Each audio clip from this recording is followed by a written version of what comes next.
Frédéric, vous allez aller au Parc des Princes. Oui, allez au Parc des Princes, s'il vous plaît, pour répondre à cette question brûlante. Paris doit-il jouer avec Cavani ou faire confiance, favoriser le duo Mbappé-Neymar qui est en feu actuellement, Frédéric?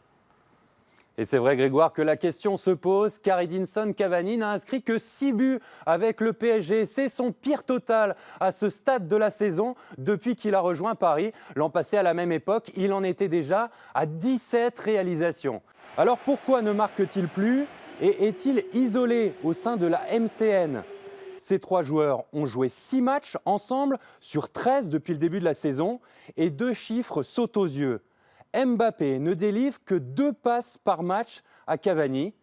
Et Neymar, c'est pire, une seule en moyenne. Difficile de marquer dans ces conditions, car si Cavani n'est pas plus souvent servi, c'est que Neymar et Mbappé adorent jouer ensemble. Ils s'échangent 22 passes par match. C'est-à-dire en moyenne un ballon toutes les 4 minutes, que Cavani soit ou non sur la pelouse.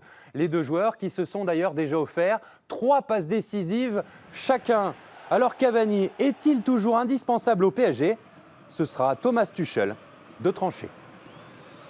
Et a priori, il devrait être dans le groupe, l'Uruguayen, du côté de Naples. Il est indispensable au Paris Saint-Germain. Vous avez joué le Paris Saint-Germain sans Cavani vendredi soir, messieurs. Paris est plus fort ou moins fort avec ou sans Cavani?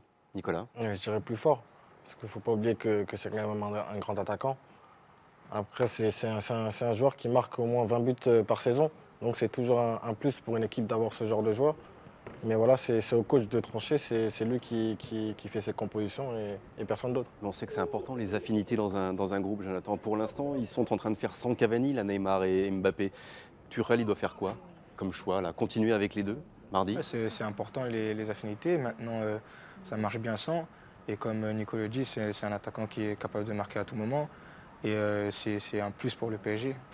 Ce qui frappe surtout, au-delà de ce qu'on voit sur le terrain entre les deux, c'est qu'on sent que c'est des vrais potes aujourd'hui, Mbappé et Neymar. Un peu comme vous d'ailleurs, quand on voit sur le terrain, il y a un vrai plaisir à évoluer ensemble, même en dehors du football. Et malheureusement, c'est ce qu'on ne retrouve pas avec Cavani et c'est ce qui lui porte aussi préjudice aujourd'hui. Est-ce que vous les sentez jouer différemment? Vous avez joué sans Cavani là, vendredi. Est-ce qu'ils jouent différemment, Mbappé et Neymar, sans lui?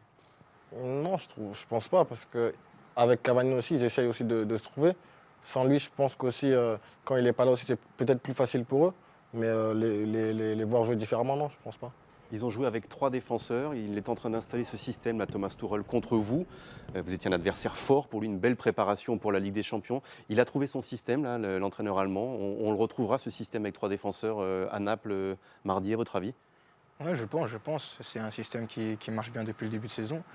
Avant nous, il y a 11 équipes qui avaient perdu contre le Paris Saint-Germain et ça marche plutôt bien. Maintenant, on sait qu'à Naples, ça va être compliqué et j'espère que ça va marcher là-bas. Pourquoi ça sera compliqué à Naples, à votre avis? Est-ce que c'est le match le plus important de Paris depuis le début de la saison et peut-être de la saison, ce match-là? Pourquoi c'est compliqué? Parce que c'est très fort, Naples, tout simplement? Naples aussi, oui, c'est fort. On l'a vu au Parc.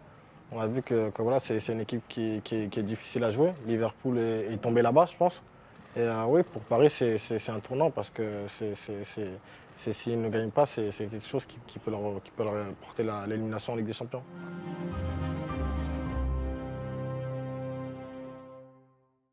Et n'oublie pas, tu peux cliquer sur le blason Téléfoot là juste à droite pour t'abonner à la chaîne et du coup ne rien rater du contenu exclusif. À la prochaine!